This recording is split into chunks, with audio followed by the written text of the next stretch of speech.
Bienvenidos a una nueva edición de Educagnitio. El día de hoy tenemos para poder conversar con una abogada con mucha trayectoria que combina experiencia regulatoria, conocimiento técnico y una profunda especialización en el sector energético peruano, la doctora Erika Rojas, asociada al área de energía de LQG Energy and Mining Consulting. Erika ha construido una carrera sólida en asesoría regulatoria y comercial en los sectores eléctrico y hidrocarburos. Su experiencia abarca también due diligence para inversionistas, acompañamiento integral para el desarrollo de la infraestructura eléctrica y análisis regulatorio en el sector del gas natural. Hoy nos acompaña para poder analizar un tema crucial para el futuro del país, la transición energética en el Perú y los retos regulatorios para integrar energías renovables no convencionales. Doctora Rojas, muchísimas gracias por estar con nosotros. Para poder empezar, ¿cómo describirías el estado actual de la transición energética en el Perú? ¿Estamos avanzando al ritmo que la región lo exige? Bueno, primero, muchas gracias por la invitación. Y respecto a tu pregunta, eh, creería que sí, a paso lento, pero sí. En realidad la transición energética es justamente el tema que más preocupación está dando hoy en día en el marco de la regulación y los cambios normativos que están habiendo. Pero ha habido un tema ahí porque ciertamente la transición energética viene principalmente por este hecho de tratar de que el tema de los efectos invernaderos, el tema del cambio climático no afecte, ¿no? En general al medio ambiente. Pero ciertamente la transición implica tres puntos o tres pilares que a veces se olvidan, ¿no? En realidad, una correcta regulación sobre transición energética debería también considerar no solamente el tema ambiental, sino también el tema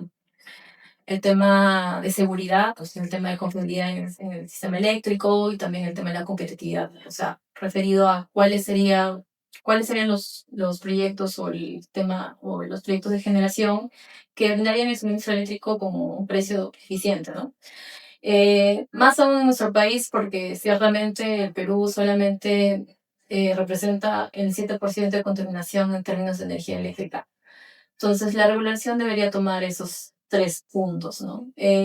Estamos encaminados a ir a ello, debido a que en un inicio sí hubo un gran impulso a poder mejorar el tema de ingresos renovables, principalmente por un tema ambiental, etcétera, ¿no? Pero en el camino se ha visto, ¿no? De que una correcta regulación de la transición energética debe implicar otros puntos adicionales. Eh, Justamente por los precios que esto implica, qué cosa representaría para el sistema que entren generadores renovables, con todos los problemas que podrían traer al sistema, a fin de que no vulnere o no vulnere la confiabilidad del sistema. Entonces, de alguna forma, dada la intervención también de los agentes por estas publicaciones que se están en las normas o estos proyectos normativos, estamos encaminados a poder tomar estos tres y llegar a un punto, estos tres pilares y llegar a un buen avance a nivel normativo, ¿no? Perfecto. Uno de los grandes debates es la falta de modernización del marco legal de las energías renovables. Desde el punto de vista jurídico, ¿cuáles son los principios, los principales vacíos que hoy generan esa incertidumbre para el desarrollo de energías renovables no convencionales? Ciertamente, en el Perú sí había un problema, ¿no? Porque ustedes sabrán que en un inicio los proyectos de generación renovable eran sumamente caros, eh, pero ciertamente estos últimos años ese problema se ha reducido. De hecho, una renovable podría llegar a ser competitiva para el mercado. Eh, entonces, no es que exista un problema de gran envergadura para que las renovables ingresen. Lo que sí existe es esta promoción del Estado de poder facilitar su participación en la matriz energética peruana, ¿no? Entonces, uno de los grandes proyectos que se están dando es este tema de la ley 3249, que ha venido a modificar la ley 2832, y está justamente sujeta a que se emita su reglamento, ¿no? Entonces, ese es como que el principal motor que se está dando para poder permitir que más renovables puedan ingresar al sector, a la matriz energética, principalmente porque en ella hay un tema particular en el tema eléctrico, que es que siempre se contrata potencia y energía. Son dos términos un poco complejos de explicar. Eh, pero ciertamente las renovables no tienen esta denominada potencia, ¿no? Entonces esto impide de que ciertamente puedan participar en el mercado. Entonces lo que se está haciendo es facilitar la posibilidad de que puedan participar solamente vendiendo energía, ya no potencia, ¿no? Y justamente esta reglamentación les está dando una facilidad para que puedan ingresar, cambiando la forma de contratación de suministro. Ahora va a ser solamente energía o potencia. Entonces ese sería el principal cambio, ¿no? Que se les estaría a nivel macro. Y a nivel micro, algunos ajustes que se están haciendo. Ustedes sabrán que ahora hay ese tema de la generación distribuida, se está desarrollando el tema de las baterías, sistemas de almacenamiento. Ciertamente no hay regulación sobre ese tema. Son puntos más específicos, pero que sí falta un tratamiento regulatorio, ¿no? Entonces, en el camino sí se están dando algunas propuestas normativas, pero aún falta, ¿no? Que hay un mayor impulso sobre esos temas por parte del ministerio, etcétera. En su experiencia evaluando los proyectos eléctricos, ¿cuáles son las barreras regulatorias más frecuentes que enfrentan los proyectos eólicos, solares o geotérmicos para avanzar hacia la etapa de construcción? Etapa de construcción. De repente, construcción, diría que no, no tanto. De repente, eh, cuando es un proyecto tienes primero que evaluar, ¿no? Si existe una factibilidad a nivel tanto a nivel financiero, a nivel financiero principalmente. Entonces, tienen que ver si es que realmente van a poder participar en el mercado, porque un proyecto energético se basa en función a lo que pueda vender en el mercado. Ahora, si hay muchas barreras, ciertamente el proyecto no se puede desarrollar, ¿no? Justamente es el tema de que no puedan contratar de manera separada la potencia de energía era el mayor problema, pero ahora también se está cambiando, se les está permitiendo incluso vender a nivel de bloques horarios, entonces va a ser un poco más fácil que pueda participar en el mercado eléctrico. Eh, Diría que esas son las los principales barreras que se están arreglando, y otro tema es también un tema más particular que es sobre los servicios complementarios. Las renovables, bueno, el mayor ejemplo son las solares, ¿no? Tienen este tema de que solamente pueden proveer energía en horas de sol. Entonces, ciertamente causan intermitencias al sistema, igual las eólicas. Si tú ves un diagrama de cómo produce energía, ciertamente es irregular. Entonces, eso hace que el sistema necesite más servicios complementarios para poder estabilizar el suministro, ¿no? Entonces, esa regulación se está modernizando, está demorando, obviamente, pero vamos por el camino. Creemos de que de este al siguiente año no debería pasar. Y con ello, posiblemente las renovables puedan tener un mayor conocimiento de qué es lo que la regulación eléctrica peruana les permite, ¿no? Igualar sus riesgos, ¿no? Entonces, no creería que una barrera de entrada como tal normativo, creo que es más un tema, una barrera más que nada según cada tecnología, ¿no? En el solar, por ese tema de la alimentación y cómo producen, las eólicas por estas intermitencias, y algunas otras menores, ¿no? Como las térmicas, etcétera, que, bueno, lamentablemente son muy costosas. Entonces, es más una barrera económica que esperemos que en los siguientes años pueda disminuir, ¿no? Como pasa en otros países. Perú no ha realizado nuevas subastas RER en varios años. ¿Nos podrías explicar qué es una subasta RER? ¿Qué tan decisiva es esta ausencia para el estancamiento en nuevas inversiones y qué ajustes regulatorios consideras necesarios para poder reactivar esos mecanismos? Bueno, las subastas RER han sido un mecanismo de promoción de la inversión, justamente en generación renovable no convencional. Entonces, eh, era básicamente una forma de promover el desarrollo de renovables, el cual iba a ser financiado a través de subsidios que finalmente nosotros los usuarios íbamos a pagar. Este mecanismo se creó en 2008 y básicamente se dieron 4 subastas. Justo era esa época en la cual los precios de los proyectos de generación RER estaban muy caros. Entonces sí era necesario, meritaba este subsidio, ¿no? Pero ciertamente hoy en día los precios de la generación renovable ha disminuido, sí es competitivo. Obviamente con todas estas barreras que hemos conversado anteriormente hacen que el precio un poco se encarezca, pero actualmente en términos porcentuales será que un 5%, 10% de proyectos renovables. De hecho, vemos que a futuro todos los proyectos van a ser renovables.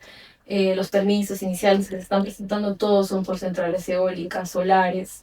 Entonces, Pareciera que no es necesario una subasta red, o sea, llamar al Estado para que promueva la red, sino que son los propios agentes que están con este incentivo de realizar proyectos red, ¿no? Entonces, más aún la central, los proyectos, las empresas de generación que llevan acá años, ¿no? Ellos ya están bien sentados con sus centrales, por ejemplo, no sé, térmicas, hidroeléctricas, entonces pueden jugar con un portafolio de distintos proyectos de generación y poder vender o optimizar sus ingresos, ¿no? Entonces, sí vemos que, o sea, a mi criterio no sería necesario, pero sí fue un aliciente para que se pueda desarrollar el marco regulatorio asociado al tema, al tema de la generación real. Ahora bien, ¿cómo describirías el rol de COES en este proceso de transición? Es decir, ¿cuáles serían sus limitaciones y qué aspectos podrían fortalecerse para poder agilizar la integración de nuevas tecnologías?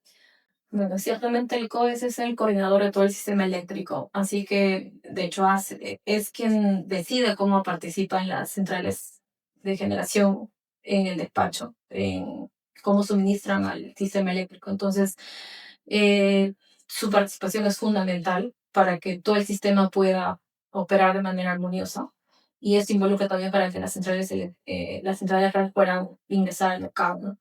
Entonces, a la fecha existen una serie de normativas que todavía no se han adecuado, que necesitan regularse, por ejemplo, el tema de los servicios complementarios, el tema de los vertimientos de energía eléctrica, el tema de las congestiones, entonces, son unas mejoras regulatorias, ¿no? Tema un poco más particulares, como el tema de la potencia que te mencionaba, eh, se necesita opinión del COE, se necesita que el COE dé una propuesta más sólida de cuál sería la mejor alternativa para permitir el ingreso en la red, pero tampoco poner en riesgo la confiabilidad del sistema eléctrico, ¿no? Entonces, sí se ha visto una participación activa, pero creemos de que eh, debería ser más colaborativa de repente, sumado al esfuerzo que está haciendo también OCINEMI y el ministerio, ¿no? Porque entendemos que el mayor problema aquí, o en un caso puntual nomás para conversarlo, el tema de los vertimientos, ¿no? Básicamente cuando una central, existen una serie de centrales, pero no hay una línea suficientemente grande o con capacidad suficiente para poder transportar la energía que los centrales de generación trasladan o necesitan transportar, ¿no?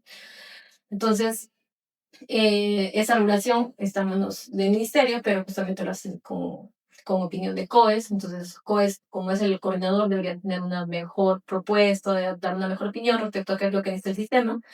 Y además, COES está a cargo de la planificación de la líneas de transmisión. Ciertamente, no solamente necesitamos centrales red, también necesitamos centrales de generación en general, sino un buen sistema de transmisión, porque si no, no hay forma de transportar la energía eléctrica a los usuarios. Entonces, COES está a cargo de hacer el plan de transmisión, que es este plan para las líneas más grandes, más troncales, como principales, ¿no? Entonces, ciertamente siempre da opiniones sobre cuál deberían ser las mejoras que debería tener estos procedimientos para elaborar el plan de transmisión, etcétera. Seguir esa línea y de repente animarse a hacer más propuestas en ese sentido, ¿no? En los procedimientos sancionadores del sector eléctrico, ¿crees que existe un adecuado balance entre la fiscalización, la predictibilidad y la promoción de inversiones, o todavía se persigue un margen para poder mejorar la razonabilidad de los criterios sancionadores? Ahí hay una limitación, se podría decir. Lo que pasa es que en tema de los procedimientos sancionadores a nivel OSINARMIN, prima la responsabilidad objetiva. No se evalúa la razonabilidad, el tema de la causalidad ni nada, ¿no? Eso podría ser uno de los posibles limitantes, temas que está a nivel ley, entonces es un poco difícil de moverlo. Pero también está este tema de eh, la forma en la cual de repente Sinamín a veces fiscaliza, más allá de la promoción de generación RAR. A veces su fiscalización es más operativa, técnica y no mira tanto la finalidad o eficiencia de qué es lo que está prestando el agente supervisado. Un ejemplo claro podría ser: te fiscalizo que no tengas tales equipos, pero independientemente si esos equipos como están, me cumplen con la finalidad, ¿no? Entonces creemos que debería tener una evaluación un poco más asociada a la finalidad.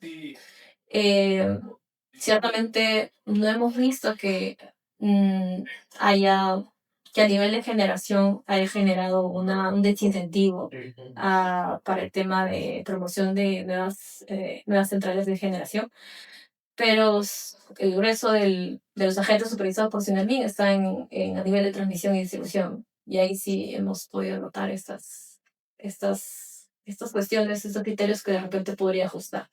Más aún porque él es el que emite sus propias normas para fiscalizar, ¿no?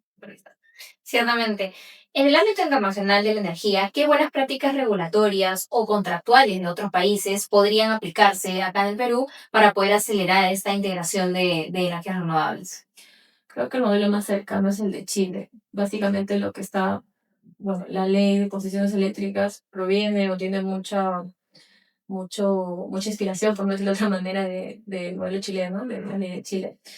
Entonces, problemas que han pasado ya se están reflejando ahora. Ellos han iniciado con subastas, han ingresado un montón de solares, tuvieron el problema de las congestiones en las líneas de transmisión, en los vertimientos, y hay un gran backup o un gran aprendizaje que se puede tener de ahí, ¿no?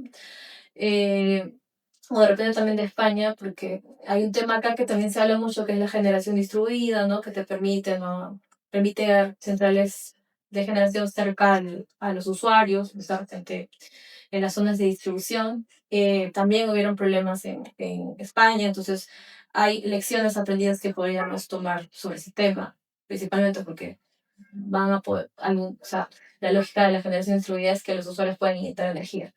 Entonces, y eso va a costar y salir en el sistema. Entonces, eso ha pasado en España, esto puede poner en riesgo el tema de cómo están los distribuidores. Entonces, ahí también hay otra, otro riesgo de sí, el aprendizaje que podemos adoptar. Pero ciertamente la transición energética sería Chile. Chile. Muchísimas gracias, doctora Rojas, por compartir con nosotros esta visión tan clara y aterrizada sobre este desafío regulatorio que está enfrentando la transición energética en el Perú. Esperamos contar con usted en próximas oportunidades. Muchísimas gracias. Gracias.